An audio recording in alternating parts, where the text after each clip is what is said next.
Welcome, one and all, to the Friday, August 18th edition of Signals from Mars. We have Jeremy from the UK. We have Metal Dan returning after some time, a hatless Metal Dan at that. He's And looking great, by the way. absolutely. And He always looks great. and Well, Brad there was at one time. Brad Dahl, last few episodes in Utah. That's right. The clock is counting down. Clock is counting down. We're gonna have to have. Put in the comments down below where you think I'm going from Utah. There you go. See if anyone guesses. So this is an There'll be a hour. prize if you guess right. What prize? I'll come up with something. It might be some really crappy Pisces splash symbol, but it'll be something. Oh, I was gonna say have somebody do an intro on Yarg Metal. Oh, that would be great. Yes. Yeah. Anybody you want to do an intro in Yarg Metal, jump in the chat there. Or jump in the chat over here. Yeah. And guess where you think Brad is going. So this is another hour one music discussion. I underline music discussion because it seems as if people have been really digging the album reviews that Jeremy and I have been doing. They've been getting some really good ratings. So that's because they're brilliant.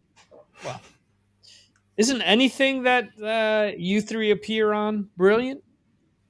Well, that's just you and Jeremy, but anyway, yeah, this is a little extra sprinkling on top of the brilliance.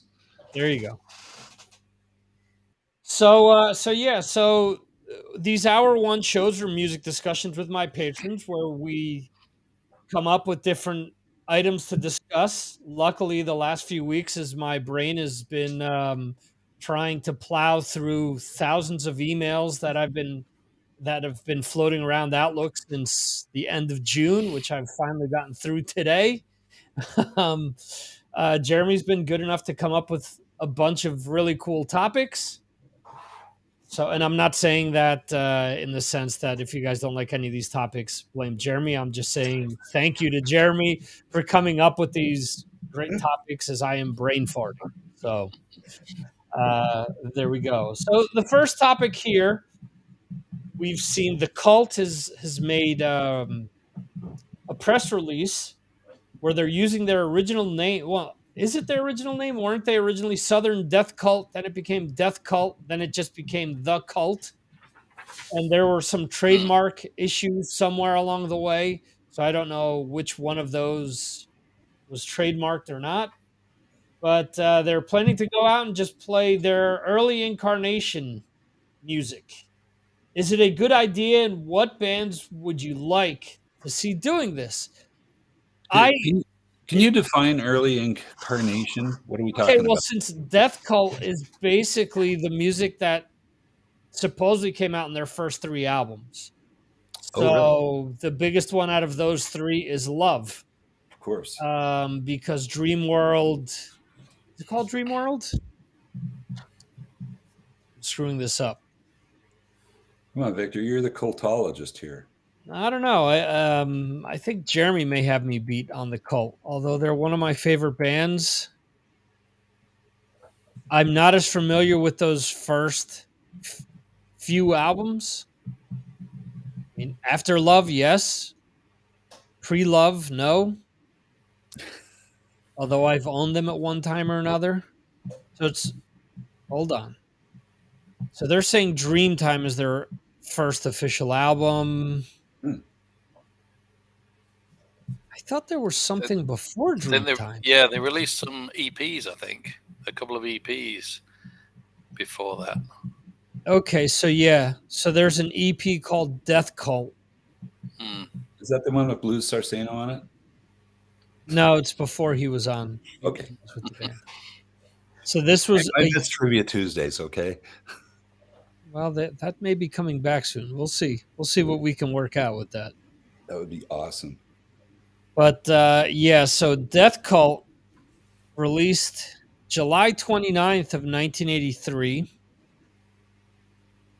And then they released the Revolution EP, which was then followed up by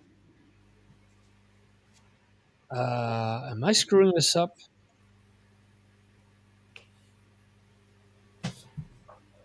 Yeah, I am absolutely screwing this up. So the Death Cult EP, then Dreamtime, then Revolution, then Love.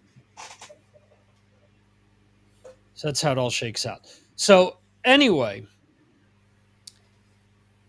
um, I think this. I don't know. This is kind of weird because again, you're seeing me sputter with this, and maybe this is just for the absolute diehards, which in that case is really cool.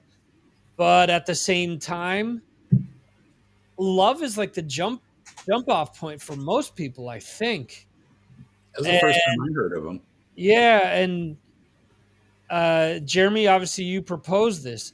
Mm. Is that first EP in Dreamtime? Is it big enough in the UK to just tour the UK? I mean, I guess depends the venues that they're going to be playing in.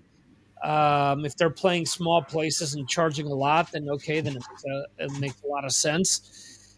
But is this something that they could do for a go out and tour for months on? It depends on the venues. They're obviously playing in Manchester, and I think that's a wise thing because they're treated more as a goth independent band at the time. So Right. they built up a lot of fans that way, and I think there's a lot of nostalgia for that sort of music. So it's gonna translate very well. I mean, I spoke to a friend of mine locally, and he's into the cult as well. And we sort of like we both like the heavy stuff, that came later. But he Right. said to me he cannot wait to see this. He Wow, thinks okay. this is going to be much better than all the later stuff because he's a bit older than me as well, so he's brought up on this. So I think they've got a lot of fans out there who used to go and watch them in the early days, and they want to see it. And I think it's a big change, isn't it, from seeing all the hits being played all the time. So even if you didn't really like that era or didn't know that era, should I say, I think that going back to watch a band play early stuff is a bit different. It's quite entertaining. My thing there though is how, I mean, I guess they can get away with just playing stuff off of Love as well. Yeah. If you're gonna advertise it as Death Cult though, how enticing is it gonna be for them to play Love Removal Machine and play Little Devil and stuff like that that's been part of their set list for years? I mean, I think it's cool from the standpoint that okay, yes, we're busting out some old songs that we haven't played in a long time. There's going to be a certain part of our fan base that's going to absolutely love this, and it's going to freshen some things up. But will they be able to cut things off there? Will they not play Firewoman? Will they not play Edie Chow Baby? Dan, what do you Well, think? Can they get away with not playing some of those hits that came after that initial Gothic period?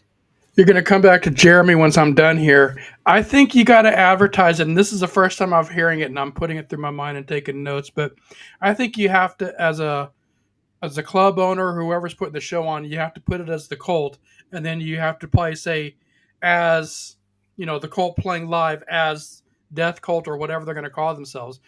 But you can't do the new stuff if you're going to do that. But to do it is a great idea. I'm not familiar with this material. My love is electric, and pretty much that's it for when it comes to the Cult. You can call me what I am. And I just narrowed on that album. That's almost a perfect. It's a perfect album, but yeah, you can't do the new stuff. To answer your question. Okay, Jeremy, I cut you off. You were going to say something. Yeah, I was just going to say they've actually advertised it that they're not going to play any of the new stuff. So they are actually going to cut it off on the Love album. They've said that, it is the Death Cult. It's Death Cult and Southern Death Cult stuff that they're going to play. They've made it very clear. So I hope there's no fans going to go thinking they're going to hear, later stuff because they're not going to do it. But, if that's what you want and it's coming, it's going to be a good night out. You have a niche crowd here, so if people know them by that name, great. And I don't know what size of venue you're going to get, but I wouldn't, if I saw that, I wouldn't think that it's the Cult with Ian. Okay. Brad, your thoughts on this? Yeah, I mean, I don't think this would fly in the U.S. Because, well, let's face it, U.S. Music fans are not as sophisticated as maybe the UK music fans.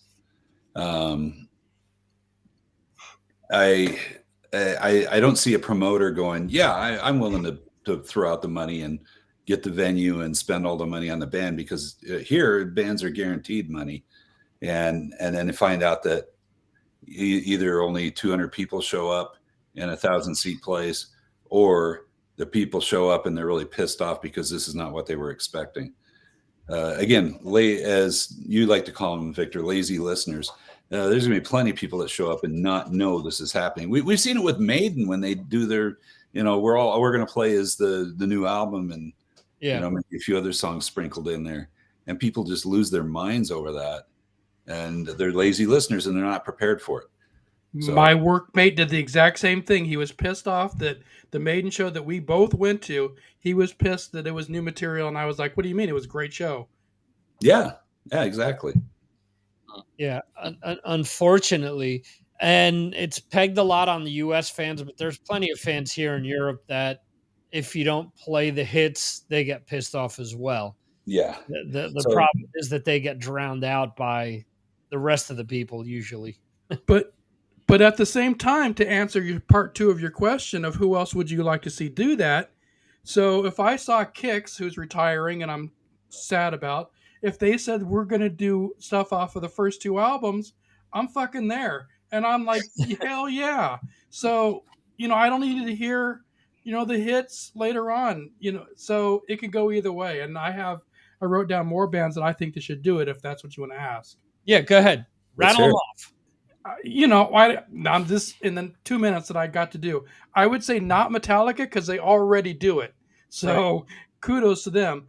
But Priest, they should do that. I mean, we would go, but then you're like Brad says, you're going to lose the fair weather U.S. fans. Are going to be like, they're only playing the first 3 albums. Who gives a shit? And I'd be like, yeah, this is going to be great. So, Anthrax and Lizzie Borden. Wow. Lizzie Borden's coming to the Whiskey in February. We're going to go. My wife said, great, we're going to be the only 2 people there. And I laughed. February? Yeah. Heck, I'll come. I'll come. There you go. 3 people now. Count me in. We got to have 3. Jeremy, how about you? What bands would you like? Yeah, I wrote down a few as well. I mean, I'd like to see Aerosmith do the first 2 or 3 albums, because they play the odd song off them, but just very early stuff would be really good. Don't think it's ever going to happen. I'd love to see Kiss do early stuff, just sticking to that. Like it, it's good stuff. And of course, Def Leppard. Oh, wow. I mean, Def Leppard have become, I don't know what they've become. They just haven't become something that I like, but I would love On Through the Night and High and Dry, and it would just be fantastic if they played that all night. I'd be first in the queue for that. And the final band, I was thinking ZZ Top, because it was all bluesy stuff, and I like a bit of blues. So, just play all the very early stuff would be great. But there's probably more out there, and I agree with Dan about Judas Priest as well. That would be really good. Brad, how about you? I was going to say Axel Rudy Pell. That was a joke. Bless his heart. Bless his heart. Nobody's. Wow, I don't know. I'm kind of scanning through a list of bands here. Well, let's take somebody like Accept. I think you talked about them recently on the VMR podcast, the Victor M. Ruiz podcast, which, by the way, you can get that for only $2 a month, and it's awesome. Just join Victor's Patreon, Signals from Mars Patreon. Fantastic stuff. Okay, but no, I would. That'd be cool if Accepted some like really focused on the really old stuff for a tour, okay. Or Udo. Well, Udio. Udo has done that. Has Udio. Yeah. he Yeah. does Dirk Schneider stuff? Yeah, the Dirk Schneider stuff. Yeah, that's exactly what he does there is just play Accept, but he plays all across the his history with Accept. Right. I think Jeremy has it. It's Def Leppard. Oh, for sure. Yeah. No. Yeah. Def Leppard would be a great one. That was the band I thought of too.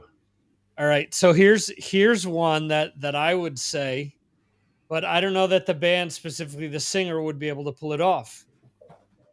Motley Crue. Focus on the first two albums. I mean, I would. Well, I mean, I'm sure they got the recordings, and so they'd be able to do it just fine. Oh shit! Okay, wait, I got one for you. Scorpions. How about they just do the Uli era? But Scorpions like Metallica. How about they come out and just did Tokyo tapes? The thing with Scorpions, though, like Metallica, is depending on the tour, they do tend to do like an Uli melody. So they do tend to play like 3 or 4 Uli songs. Yeah, they'll do a medley. Sometimes he comes on and helps out. Yeah. That's pretty cool. I don't know. I said Motley Crue. Who else that we haven't mentioned? I'd say, I mean, Queensryche is basically doing just the first couple of albums. The last few times I've seen them, that's all they've played. Maybe they'll throw in 1 or 2 songs off of anything past the first 2 albums. Well, that's because Jeff Tate owns Mind, Crime, and Empire. So that was. I don't think he owns them. He owns the rights to do the whole album in entirety of Mind Crime. Okay. But because I've seen him do Mind Crime songs. In fact, I know they've done Mind Crime songs. That's their encore. That's their encore. Thank you. And yeah, they play Mind Crime songs. So, but for the most part, they stay off those first 2 albums. Okay. Another one that I would love to see, just do songs off of first 4 or 5 albums, maybe too wide. Maybe just their second album, Dokken. But again, Don Dokken, can he do those? Can he hit those lyrics? No. He's I don't know. Have you? Well, I know you probably haven't seen him in a long time, Victor. But Dan, I know you've seen him. It's tough. It's really difficult to watch him up there. Yeah, awful.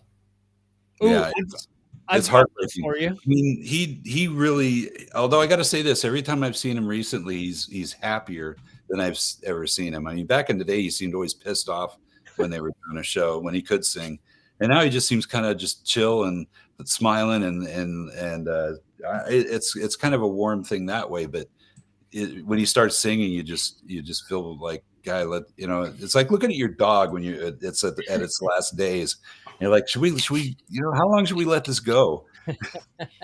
it's that kind of a feeling. And I don't begrudge Don for wanting to be out there doing it, but I won't pay money for it. Sorry. Yeah. That is one hell of a review for you to write online one day. It's like watching him was like watching when my dog is dying. You're awful. Sorry. Anthony is saying no shit's given by Don. So basically, damn. I'll give you another one.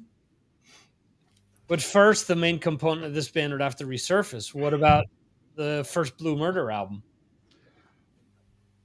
I knew we were going to get John Sykes in here somewhere. Well, I mean, let's see. Carmine's always saying, yes, let's do Blue Murder. Tony, the bass player, is always saying, yeah, I'm in like that. And then, Jeremy just has to find John Sykes so we can make it happen. I thought I saw him in the supermarket the other day, but it wasn't him. It wasn't him. No. Shame. It was a different bloke altogether. Yeah, it was. All right. Next topic here. New Guns N' Roses single, Perhaps. Have you guys heard it? What do you guys think? Dan? I like it. I'm okay with it. It sounds a lot like November Rain. the vocals are, if that's what he's got left in his throat, then that's what it is. I don't think it's modularized to create that sound. I if it still feels like there's something in his throat that needs to be cleared out. But I mean, the song is okay. It doesn't deliver anything, but it's good enough. It's kind of better than Chinese, but it's okay so far. Yeah, I think that's what Anthony Mackie was saying on Patreon, was that it was slightly better than Chinese Democracy. So, you've got the added touch of Slash and Duff on the song.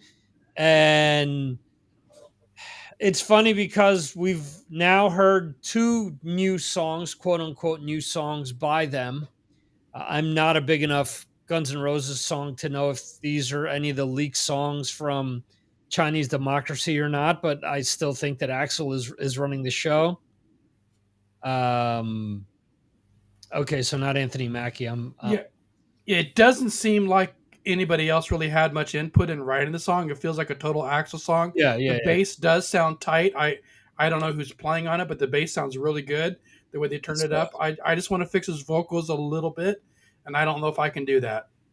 Okay, Jeremy, what did you think of the song? Yeah, I tend to sort of agree with Dan. I enjoyed it as a song. I thought it was a decent enough song, but we've heard 3 songs by them now. There's Rock School, I think it was called, and Absurd, which was totally absurd. I mean, that was a terrible song. And then I think this is much better than Absurd. Obviously, you couldn't get much worse. It's good, but I just think they lack a bit of creativity, and I think they lack a bit of energy, and there's something missing from Guns N' Roses now, and we're going to get onto that probably and talk about them more generally, but it's interesting. It's a nice song, but is it something I'm going to go back to? Is it something I want to hear on an album? Am I going to buy an album by them?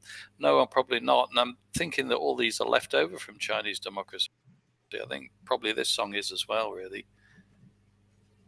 Okay, Brad? Yeah, I don't know. I thought the song was good. I enjoyed it. I mean, I wouldn't have changed the channel. I thought it sounded kind of British. I thought it almost sounded like a Thunder song. What do you think, Jeremy? Thunder. I could listen. Yeah, it did sound a little bit like that. Yeah, I can see what you're saying, but yeah, it doesn't sound like Guns N' Roses, right? Maybe not. No. I thought maybe it's a bit of a Use Your Illusion sort of era stuff. Yeah. There were parts of it I liked. I liked the fact that there was, melody in it, which was interesting. But Thunder write better songs than that. Thunder are far better. Well, yes, but but I'm just saying. I think that's what when I first heard it, I thought it's kind of like it's like, hey, we were listening to a Thunder album and thought, hey, this would be kind of cool. It's definitely not stealing from their past that I could tell, but I don't know. I'm okay with it. I mean, would I go out and buy it? No, but I wouldn't change. I wouldn't change the station if it came on. But what I would say is, this is a band that did Welcome to the Jungle. I mean, where have they ever done a song like that again? You listen to that first album, and there's nothing like that album. I mean, they're really struggling. Really struggling. It's sad, I think. Sometimes you just can't do it again. You had the magic right at that point, and you made it happen. And no doubt, I mean, Welcome to the Jungle. That's a song that'll long last our lives anyway.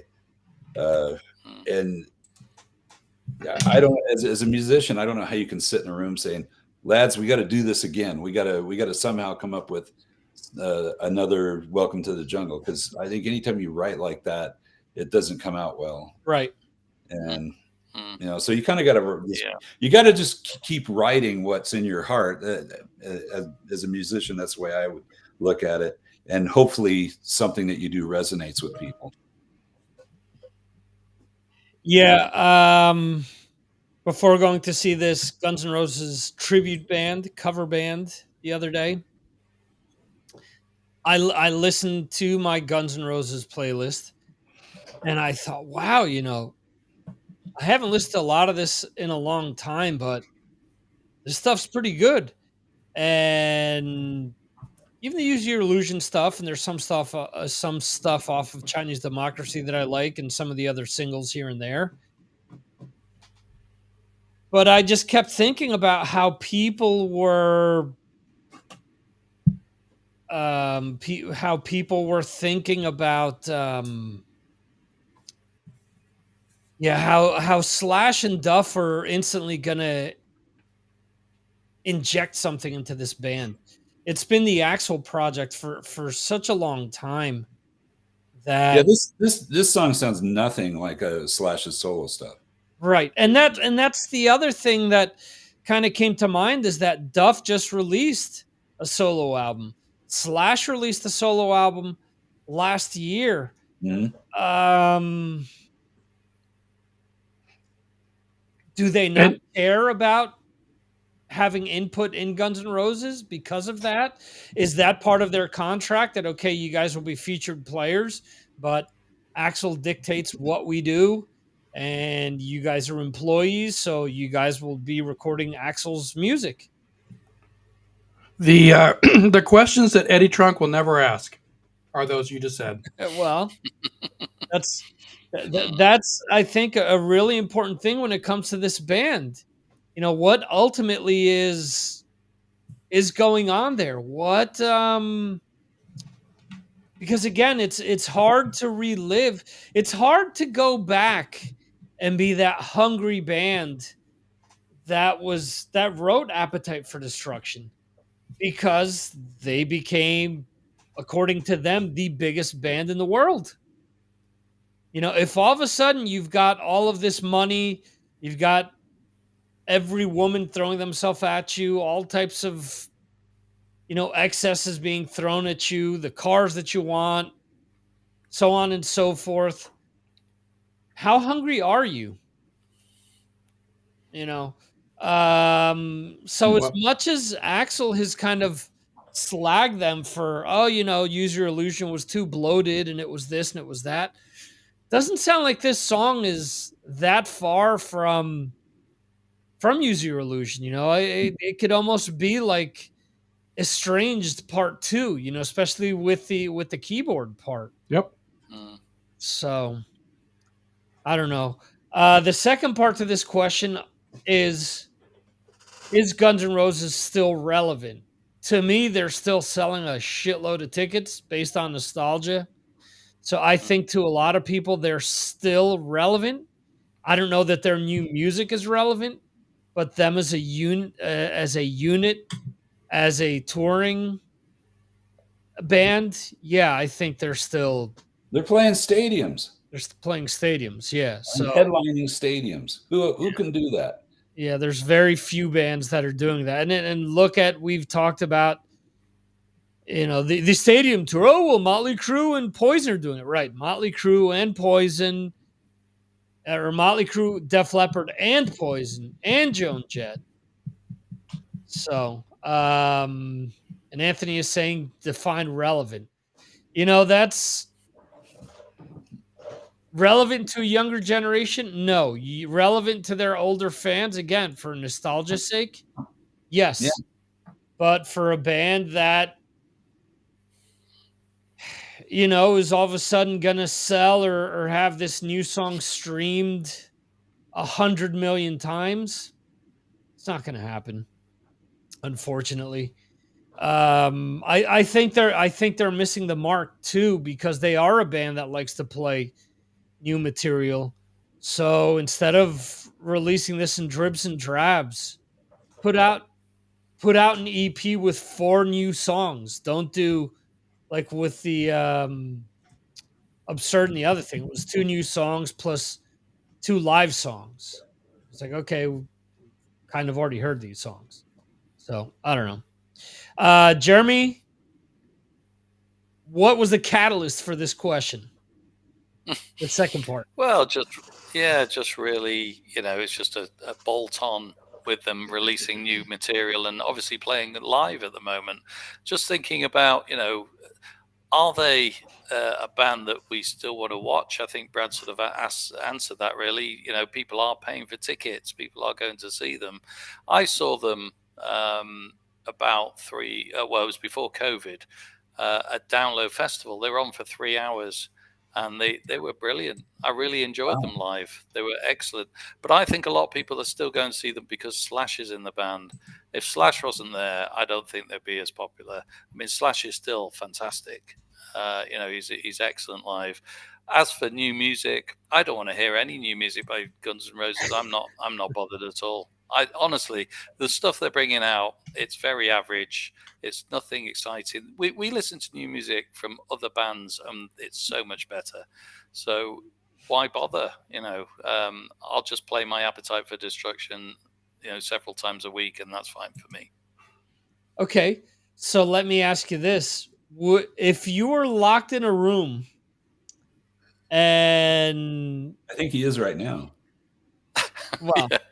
if he was locked in a room by the Queen's Guard, and they needed to get information out of him, would new Guns N' Roses material or new Def Leppard work best to make you crack?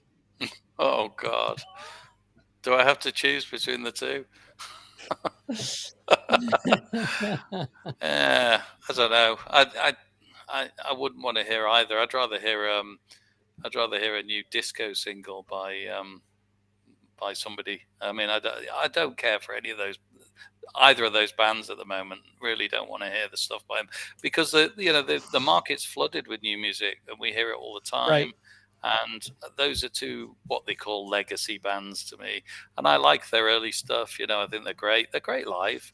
I'd still, if somebody wanted to say, go, do you want to go and see this band live? Yeah, of course I will. I'll go and see them live. Don't want to hear their new music. Okay. Because it's crap. Metal Dan, what do you think? It would be Def Leppard that would make me crack in the room. The new material. They're still relevant in that they can sell a stadium, so that gives some weightage to the band to say they can do that without even having an opening act.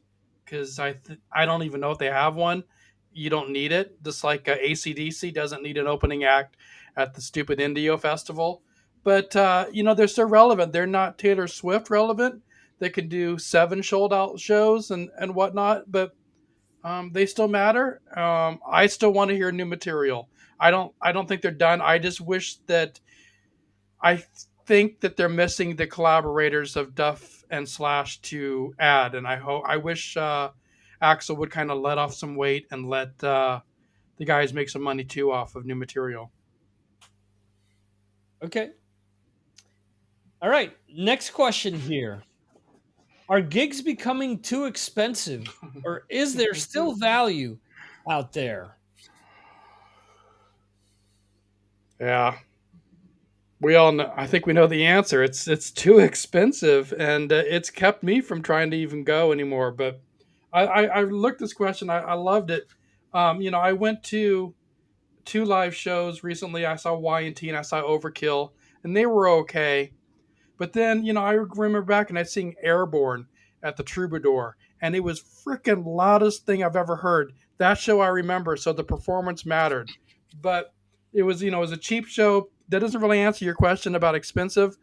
But yeah, because we're doing the AC/DC Top 10 soon, I thought about Airborne matching that, and that blew me away. They're too expensive, and that Indio show coming up is too expensive. Can I ask how much the ticket prices are in the States? Relatively? Yeah, well, they're expensive, and the fees they keep adding on. So the big shows, the Guns N' Roses stuff is it's $200, which is comparable to your area of being expensive. I think Victor can translate the money. But yeah, the fees are high and the ticket prices are high.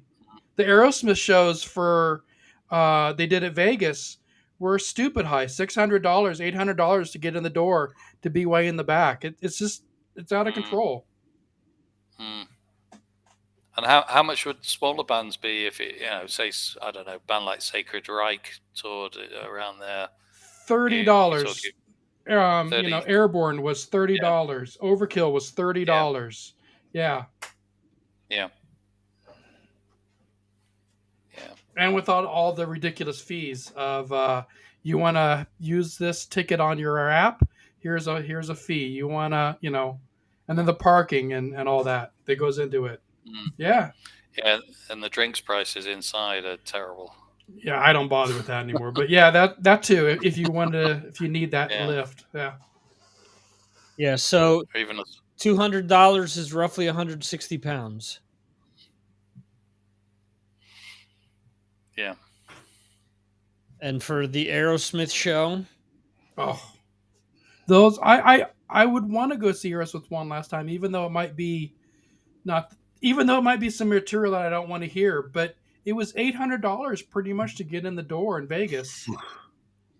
That's terrible. 200 or 630 pounds. Oof. That's mad. Yeah, totally mad. For 3 hours. To hear a 40-minute version of Train Kept a Rolling. Crying, amazing. Janie's Got a Gun. Loving an Elevator. Exactly. No, they're not playing that one. They're playing Don't Want to Miss a Thing instead. No Sweet Emotion. They're playing the ballad off of the last album instead of that. Oh my. One of 4. So it's essentially a night of ballads almost. Ugh. Dude looks like a lady.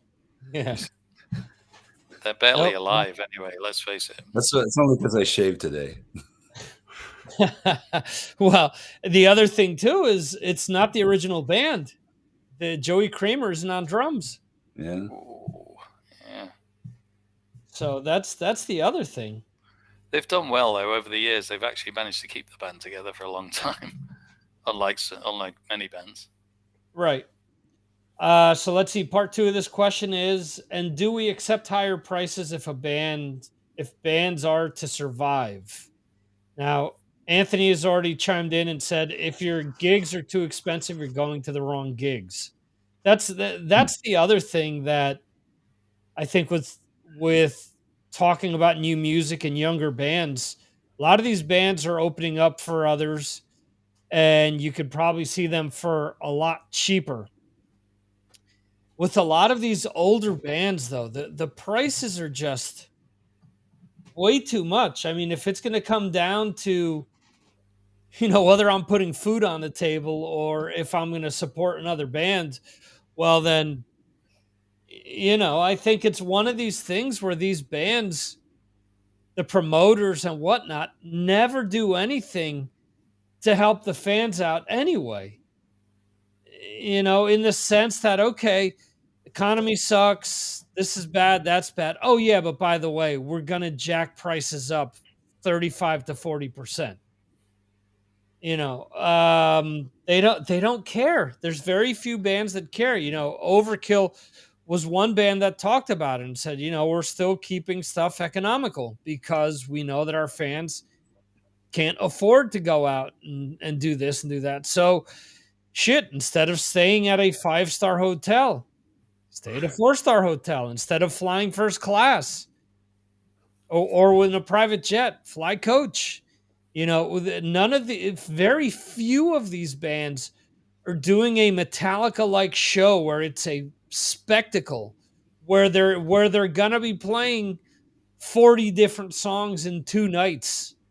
Where you're getting 3 different opening acts every night. There's just so many things there, but I don't know. Will you be willing to pay higher prices just to keep some of these bands alive, Brad? Wow, that's a tough question. The fact that I'm part Scottish really makes it tough for me to spend a lot of money on a show.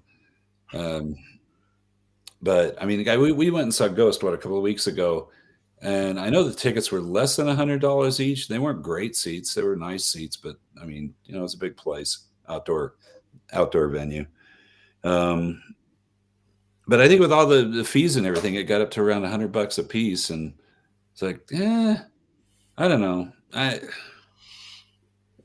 had a good time, but Yeah, when I can go to M3 for $250 and sit in the front row for 2 or 3 days and see 20 bands, Right. that's bang for your buck right there. I mean, it's tough. It's tough. Yeah. I'm like Dan though. I like going to Vegas, seeing a band in a club there. I love going to Vamped, and the vibe is great, and it's fun. It costs you like 25 bucks. Or Yeah, some you nights, get Nutty by Special, it's free. I don't know how they do that.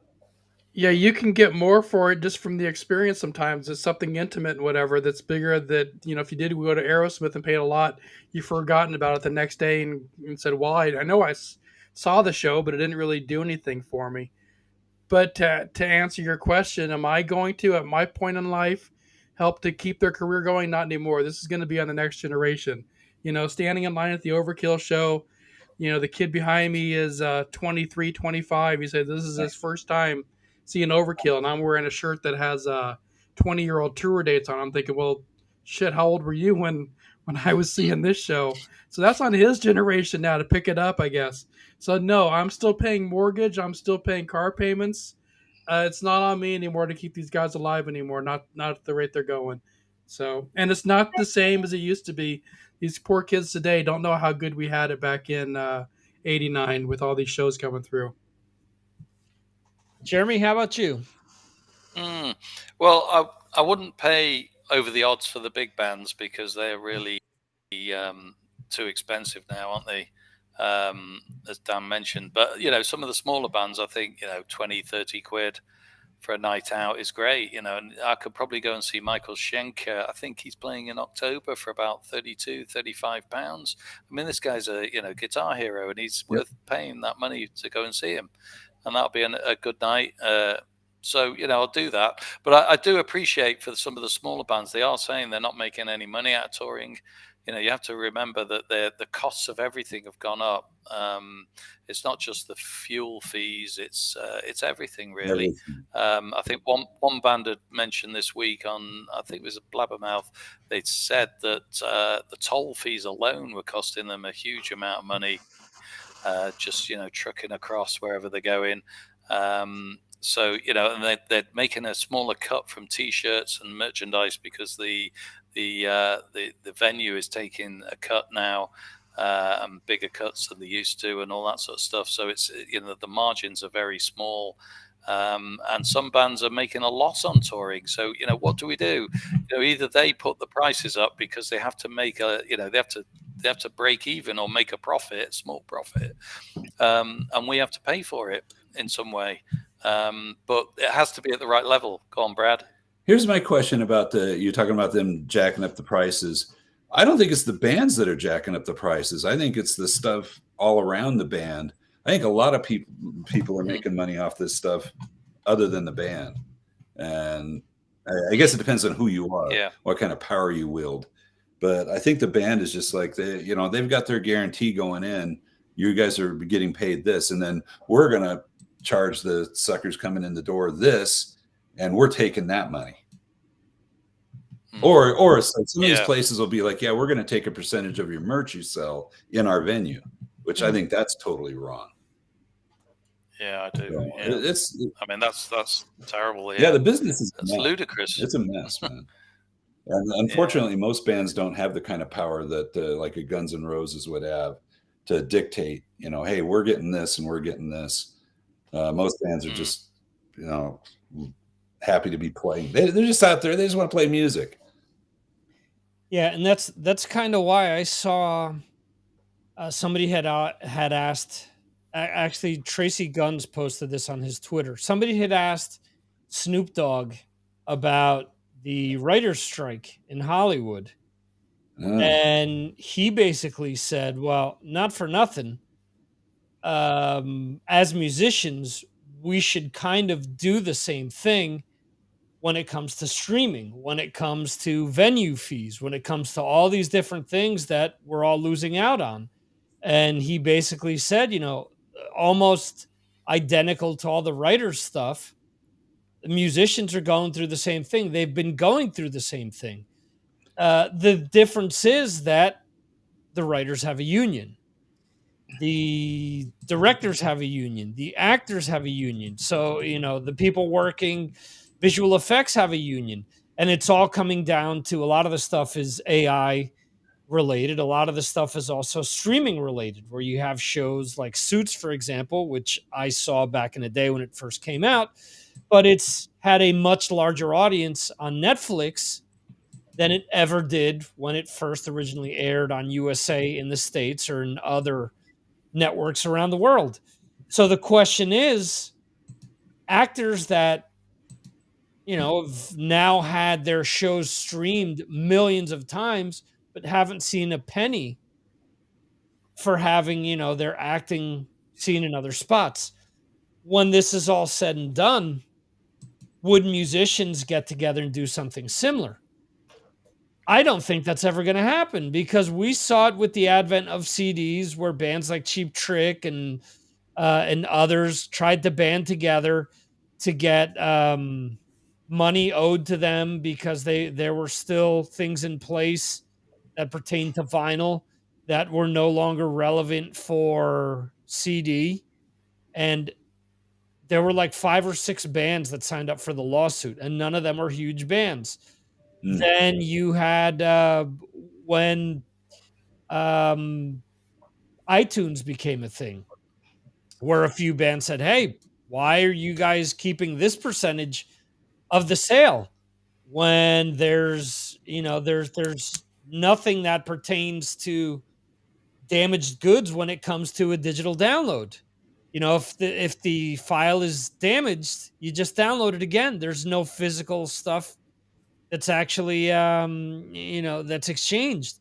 So why are we losing out on this?" So there's a ton of different things that the artists could get together and try to handle, but I don't see that it's ever going to happen.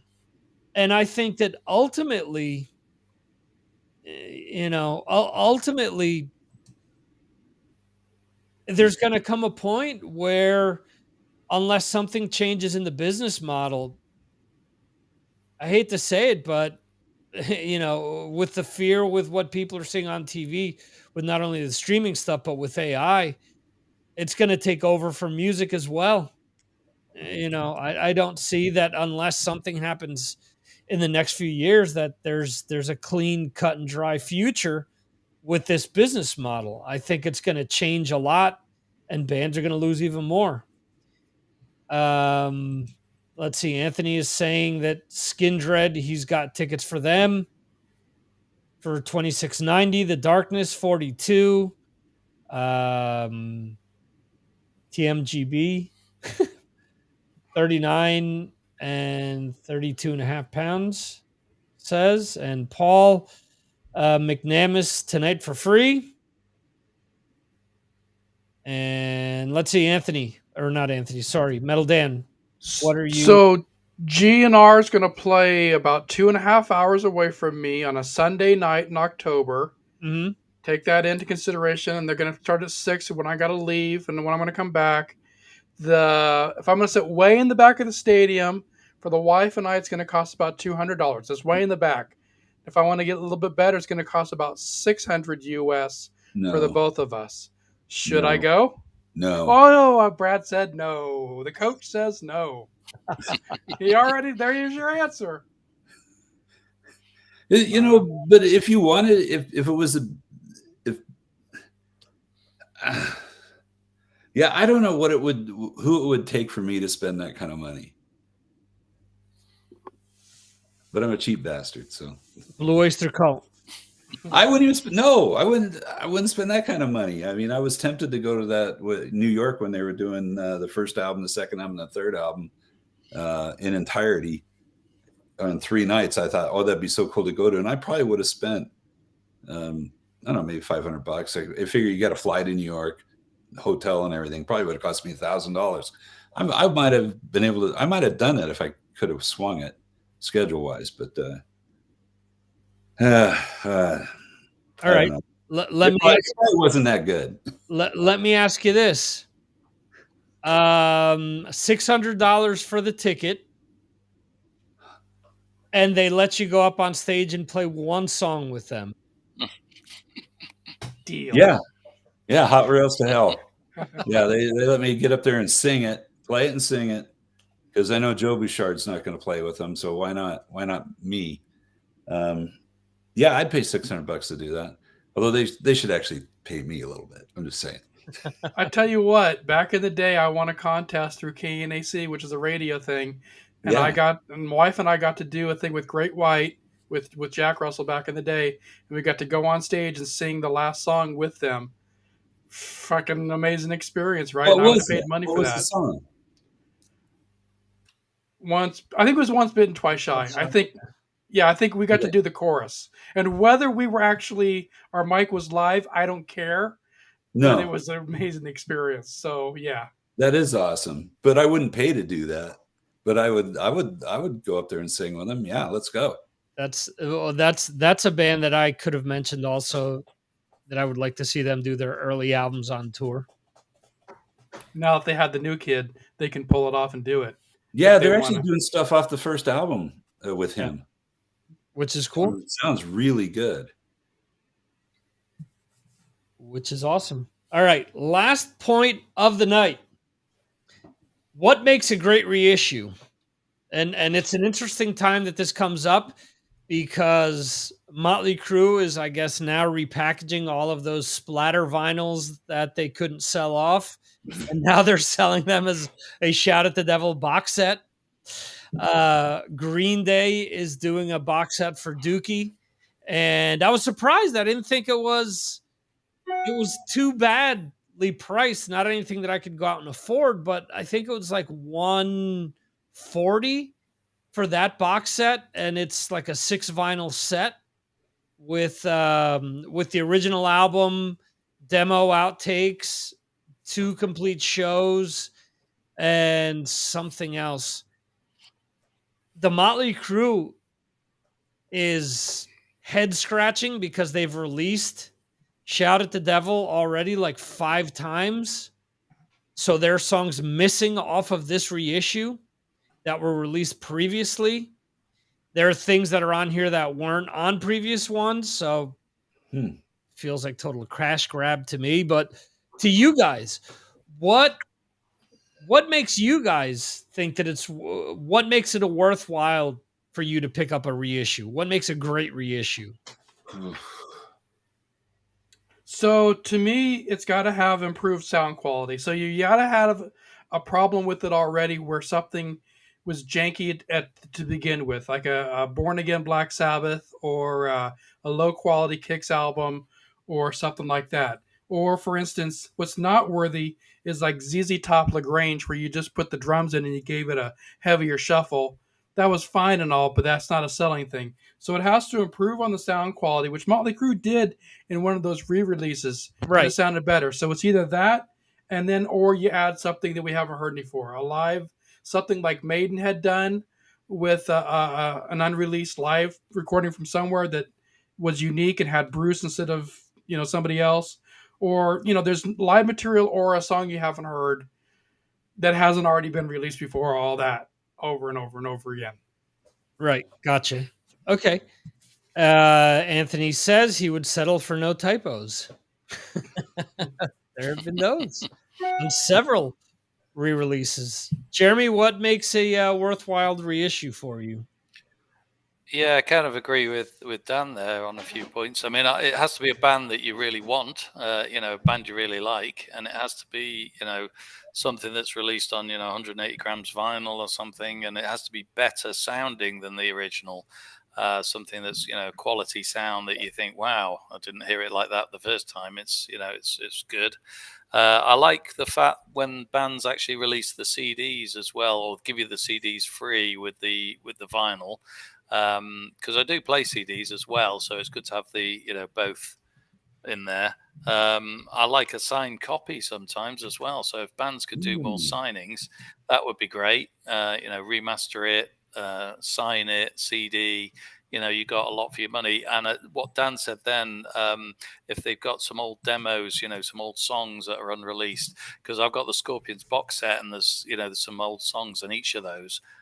which I've never heard before, and some of them are a bit rough, but some of them are good to hear. And there's one or two good songs on there which they never put on albums, so it's great. Scorpions let me down with those reissues because it would have been the perfect chance to release. Is it Love at First Thing with Bobby Rondinelli and with Jimmy Bain? And they could have done Blackout with Don Dokken. Blackout with Don Dokken. That would have been cool. And we got none of those. So, and I'm not saying that other stuff isn't cool, but they had it right there. It was right there for the taking, where I think a shitload of diehard fans would have wanted to hear both versions of that stuff, and we didn't get it. So, how much would you pay for an autograph for a reissue? What difference? It depends on if I have it already. I do it. Sometimes it feels cheapened out because you don't know if they really signed it or not. But I would like to think that if Ozzy released it, that it was authentic. Right. I pay a little bit more, and I buy those sometimes. Yes, I prefer not to have to pay for it. That I actually know who I got. But I've done it enough that I've already gotten my heroes, except for Ozzy, and I'm good. I have a signed Maiden, real writing, Steve Harris. Well, and I met Steve Harris, but I got that from the fan club. So I know that if it came from them, I did pay for it, but it it's real. Got Dan, I have Ozzy's autograph on the End CD, and it's in the will, and it's going to you. Man, excellent. That's beautiful. Beautiful.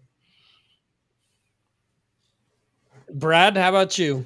What makes a good reissue, and would you pay extra for an autograph? Big thing is that Dan already stated was the sound. I mean, if they really somehow polish that thing to where the sound is good, not just pushed, but really, really good. It's got to be, yeah. That would move the needle for me because I'm always looking for better sounding stuff. The other thing for me is when they throw in a Blu-ray or a DVD of a concert, that is huge for me because I like watching concerts in my theater, and it's kind of cool. Crank it up and just sit back and be like, yeah, this is pretty cool. Metallica's live tonight and Sunday in our theaters here in the U.S. from the shows in Texas. I don't think I'm going to go, but having the Blu-ray is a good thing. And then speaking of Metallica, they did their reissues of, Masters, and it sounded exactly the same. What was the point of that? Right. And Justice for All, which was the big one. And it sounded exactly the same. Yeah. The Motley Crue, like you said, when they redid Shout at the Devil and really pumped up the volume on that. I love that. Kiss, when they re-released Creatures of the Night and gave it the original sound that you got in the vinyl, was great. But then they just did the box set, and I really wanted that box set. And once, I saw that it was going to be on streaming platforms, I checked it out, and I'm like, oh, okay, sounds exactly the same as that, the reissue from back in 96. And then there were two cool demo tracks. Everything else was take 4 of this song, take 5 of this song. It's like, okay, and just pick the best version of the demo and give me that. Don't give me, there's 70 unreleased demos. Right, but 25 of them is the song Heaven, parts 1 through 36. So, I mean, big deal. Guns N' Roses did that with Use Your Illusion. 3 hours of unreleased live material. And it's like, wait a second. This fucking bootleg has been available for years to people that were really into the band. That's another one that annoys me that Priest has been doing forever too. Wait a second. That was a VHS. What's the big deal about releasing it on CD? You know, Mm. okay, awesome that you did that, but that shouldn't be the selling point. And for the first time on CD, hey, wait a second, that's the Fueled for Life, VHS. Come on. So the autographs are kind of touchy with me because sometimes they're ridiculously priced. And behind me, I do have. It's funny. I was reading something with where is it? Right over here. Ronnie James Dio's signature, Ah, and that's from that's pretty cool. the Killing the Dragon re-release, which had the one unreleased song Electra. And what else? I think there may be a live album with that. What's Brad whipping out here? This is an actual autograph poster with Roger Daltrey and Pete Townsend on here. Oh, that's cool. This is a gift to me. Look at there. There we go. That's a great poster. Did they sign? They signed it for you? Oh. No, not for me. For the guy, the guitar player in the bluegrass band I'm in. He did some work for them. He's an artist. Oh, and they signed this, and he gave it to me, and I can't figure out how to get it on the wall without messing it up. But it's a legit autograph from Pete Townsend and Roger Daltrey. Well, there's a clue from the beginning of the episode. Brad's in a bluegrass band, so obviously he's moving to Kentucky or Tennessee. I got it. I won. I think I got it. Yeah, my bluegrass days may be over. We'll see. But it makes me happy to know that Anthony's going to mention Marillion in this episode. So yeah. So Anthony is saying Marillion have done top-notch reissues, remix, 5.1 mixes, making of documentaries on Blu-ray, live shows, etc. I still didn't buy them. I guess reissues are not for me. I mean, I love what Metallica has done, and the first few were quote-unquote economical at $199. The last 3 have been $299. I mean, that's $100 jump, €100 jump. And as cool as I think it would be to have them, I came to the realization that I'd probably play the entire thing once and never play it again. So it's one of these things where, would it be absolutely awesome to have? Yes, without a doubt.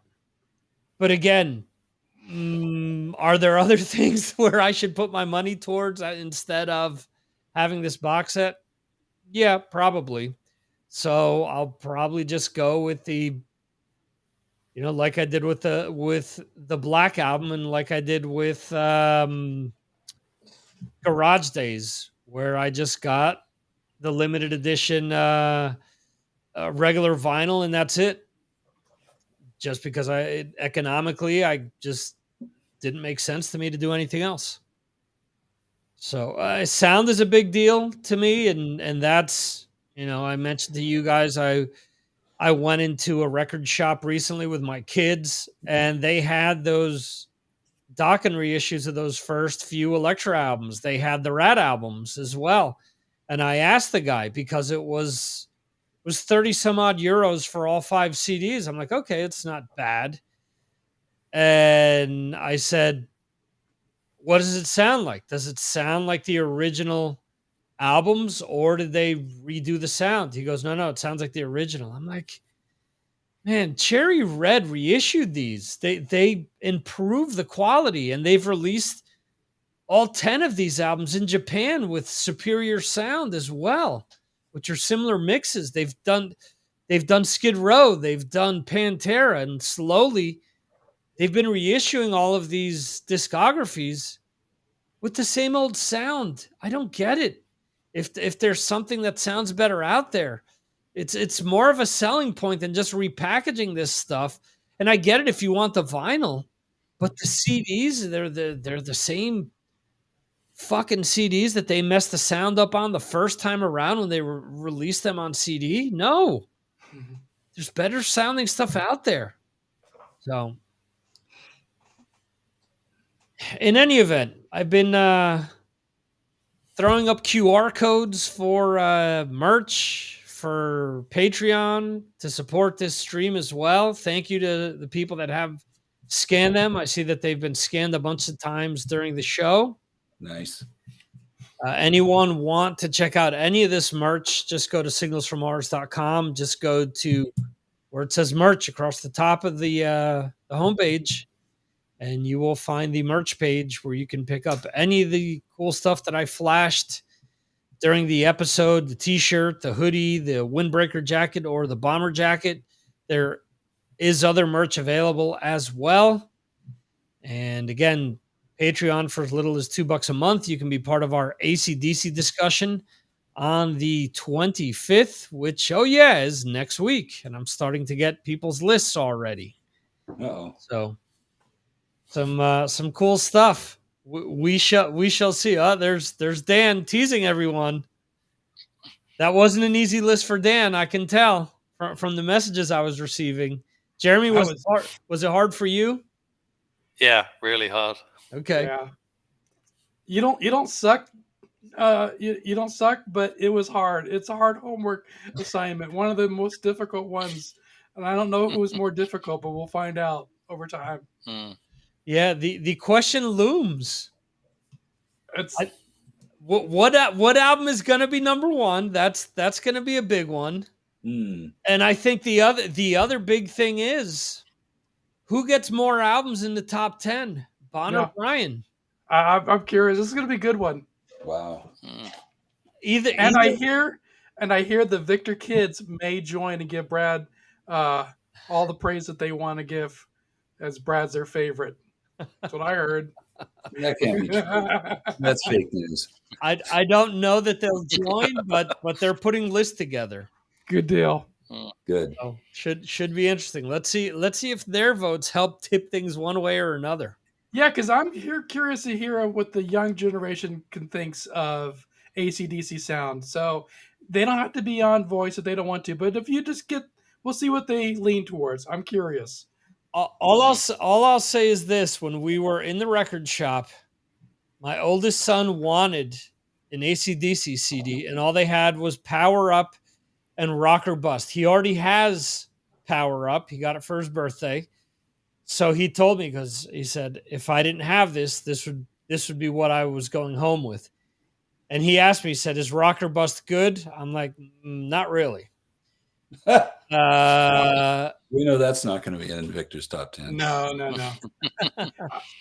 Yeah, AC/DC, looking forward to next week, considering who is the biggest band. It might be AC/DC. I mean, Aerosmith and whatnot, but I think AC/DC's transverses the whole lineage of whether you're into hard rock or whatever, If you're into any music, because I think they've got songs that You Shook Me All Night Long, which are pop culture. There's songs of theirs that made it into huge movies. I mean, the Iron Man soundtrack is basically AC/DC greatest hits. He essentially appears in a scene with Shoot the Thrill at the beginning of Iron Man 2, so on and so forth. So we'll see. It'll be a fun episode. It'll be a fun discussion. And I think people will be pleased either way. Listen, as I always say, we do these episodes to revisit albums, to turn people on to new albums. But I think people will argue about what ended up where, and it'll force them, if they haven't listened to some of these albums beforehand, it'll force them to go back and check albums out. It'll force people to buy albums as well. They'll say, what? Flick of the switch. I didn't think it was that good, but after revisiting it, holy shit, is that a great album? You fucker, you did that to me. That's exactly what happened.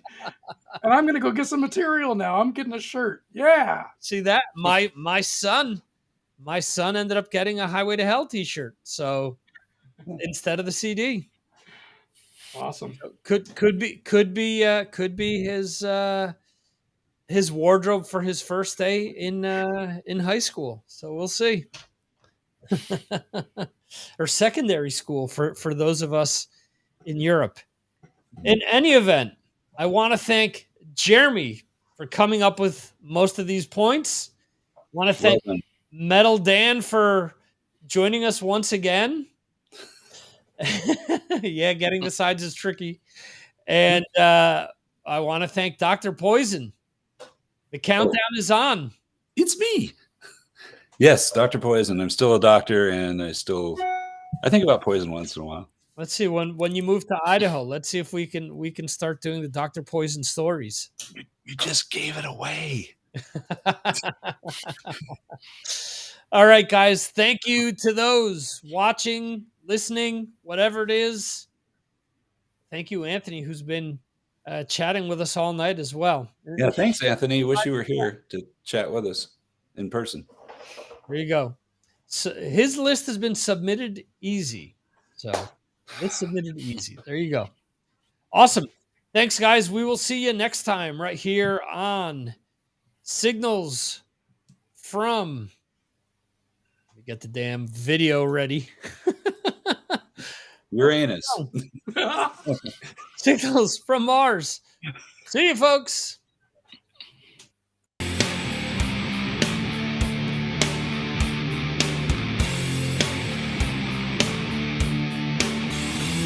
Thank you for watching the Signals from Mars live stream.